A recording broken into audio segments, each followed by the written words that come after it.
Terima kasih kepada Dr. Campbell atas presentasinya. Sekarang kami tampilkan Saudara Sabil Ahmed memperkenalkan pembicara berikutnya, yaitu Dr. Zakir Naik. Assalamualaikum warahmatullahi wabarakatuh. Saya berbahagia sekali dapat memperkenalkan salah satu sarjana terbaik di masa kita, Dr. Zakir Abdul Karim Naik. Usia 34 tahun, beliau adalah Presiden Yayasan Penelitian Islam di Bombay, India. Meskipun beliau seorang dokter dengan pelatihan yang profesional, Dr. Zakir Naik terkenal sebagai seorang orator internasional yang dinamis tentang Islam dan perbandingan agama. Dr. Zakir Naik sudah biasa menjelaskan pandangan Islam dengan berdasarkan pada Al-Quran, Al-Hadis, dan kitab-kitab agama lainnya, dan juga menganut pada alasan logis dan pada kenyataan ilmiah. Beliau sangat termasyhur atas analisa kritisnya dan jawaban yang meyakinkan terhadap pertanyaan-pertanyaan menantang yang dilontarkan para hadirin setelah ceramahnya. Pada 4 tahun terakhir ini, Dr. Zakir Naik telah mengirimkan lebih dari 400 kuliah umum di seluruh dunia, sebagai tambahan dari beberapa ceramahnya di India. Beliau biasa tampil di beberapa program TV satelit dan internasional di beberapa negara dunia. Dia telah membuat buku perbandingan antara Islam dengan agama lainnya. Beliau juga berperan dalam beberapa simposium dan dialog dengan tokoh-tokoh termasyhur dengan kepercayaan agama yang berbeda-beda. Sekian, Assalamualaikum. Dengan ini saya umumkan, setelah ceramah oleh kedua pembicara dan sesi tanggapan, kami semua akan membuka sesi tanya jawab terbuka. Jadi mereka yang datang terlambat mohon dicatat, kami memberikan kesempatan bertanya langsung lewat mic, diikuti dengan pertanyaan lewat kartu indeks. Bapak-bapak dan ibu-ibu, kami persilakan kepada Dr. Zakir Naik untuk menyampaikan ceramahnya.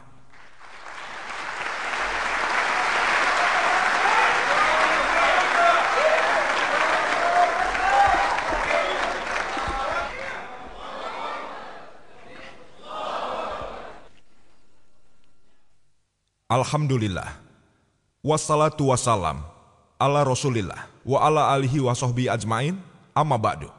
A'udzubillahi minasyaitonirrajim. Bismillahirrahmanirrahim. Sanurihim ayatina fil afaqi wa fi anfusihim hatta yatabayyana lahum annahul haq. Afalam yakti bi rabbika annahu ala kulli syai'in shahid. Bismillahirrahmanirrahim. Rabbis shrahli sadri wa yassir li amri wahlul uqdatam min lisani yafqahu qawli.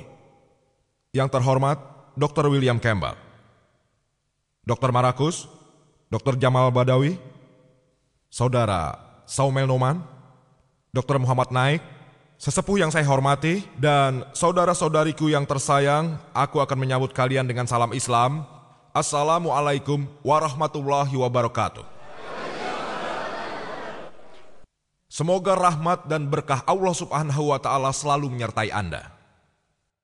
Topik dialog kali ini adalah Al-Quran dan Injil dari sudut pandang pengetahuan. Al-Quran yang agung adalah sebuah kitab terakhir yang diturunkan pada Nabi terakhir, Nabi Muhammad, semoga damai menyertainya. Buku apapun juga yang mengaku sebagai wahyu dari Tuhan yang Maha Esa harus teruji dalam waktu. Sebelumnya di masa lampau adalah masa keajaiban.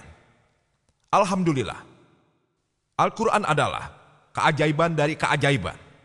Kemudian datanglah masa sastra dan puisi. Dan baik orang Islam maupun non-Islam mengakui Al-Quran yang agung adalah sastra Arab terbaik yang pernah ada di bumi. Namun sekarang adalah masa ilmu pengetahuan dan teknologi. Mari kita analisa. Apakah Al-Quran sesuai atau tidak sesuai dengan teknologi? Albert Einstein mengatakan, ilmu pengetahuan tanpa agama pincang. Agama tanpa ilmu pengetahuan buta. Izinkan saya mengingatkan Anda, bahwa Al-Quran bukanlah ilmu pengetahuan. Ilmu pengetahuan. Ia adalah buku tentang tanda. T-A-N-D-A. Ia buku tentang ayat-ayat.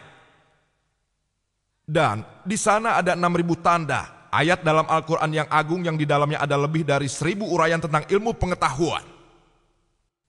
Sejauh ceramah saya berkaitan dengan Al-Quran dan ilmu pengetahuan, saya tidak akan berbicara tentang teori dan hipotesis ilmiah yang berdasarkan atas asumsi tanpa adanya bukti.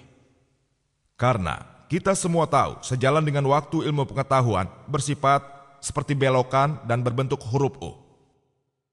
Dr. William Campbell yang menulis tentang jawaban atas buku Dr. Maurice Bucaille, Al-Quran dan Injil dari sudut pandang sejarah dan ilmu pengetahuan. Beliau mengatakan bahwa ada 2 macam pendekatan. Pertama adalah pendekatan kesesuaian, yang berarti seseorang mencoba mencari kesesuaian antara kitab suci dan ilmu pengetahuan. Dan yang satunya dengan pendekatan konflik, di mana seseorang mempertentangkan antara kitab suci dan ilmu pengetahuan seperti yang dilakukan dengan baik oleh Dr. William Campbell. Namun, sepanjang yang diperhatikan Al-Quran, tidak peduli apakah seseorang menggunakan pendekatan konflik maupun pendekatan kesesuaian. Sepanjang Anda berpikir logis, dan setelah penjelasan logis diberikan pada Anda, tak seorang pun bisa membuktikan satu ayat pun dalam kitab suci Al-Quran untuk dipertentangkan dengan ilmu pengetahuan modern.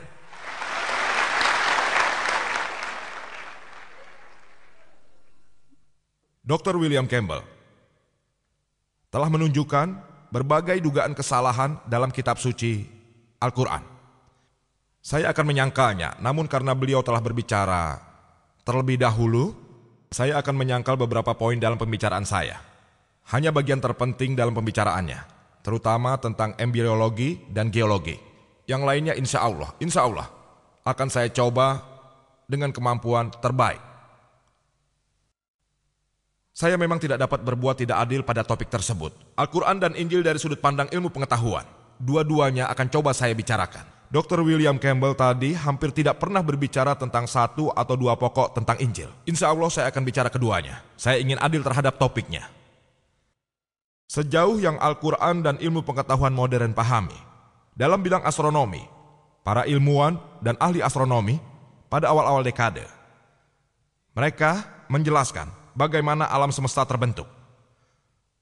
Mereka sebut ledakan besar, dan mereka mengatakan awalnya ada satu nebula utama, yang kemudian terpisah karena adanya ledakan besar, yang menyebabkan terbentuknya galaksi, bintang, matahari, dan bumi kita berpijak. Informasi ini termaktub dalam kulit pada Al-Quran, Al-Anbiya 21 ayat 30 yang mengatakan, Awalam yarol lazina kafaru. Apakah orang-orang kafir tidak tahu? Annas samawati wal ardo. Bahwasanya langit dan bumi itu keduanya dulu pernah bersatu. Kemudian kami pindahkan keduanya.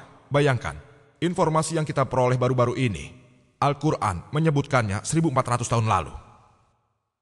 Ketika saya duduk di bangku sekolah, saya belajar kalau matahari mengelilingi bumi, ia tidak bergerak. Bumi dan bulan berputar dalam sumbunya, matahari tidak bergerak. Sebuah ayat dalam Al-Quran mengatakan, surat Al-Anbiya 21 ayat 33 berbunyi, Wa huwallazi khalaqal laila wan nahar. Dialah yang menciptakan malam dan siang, was samsa wal qamar, bulan dan matahari. Kulun pi falaki yasbahun. Masing-masing keduanya itu beredar dalam garis edarnya. Alhamdulillah, sekarang ilmu pengetahuan modern membenarkan pernyataan Al-Quran. Kata Arab yang digunakan di Al-Quran adalah yasbahun, yang menggambarkan pergerakan dari tubuh yang bergerak. Karena mengacu pada sebuah benda angkasa itu berarti bergerak dan mengelilingi sumbu rotasinya. Jadi Al-Quran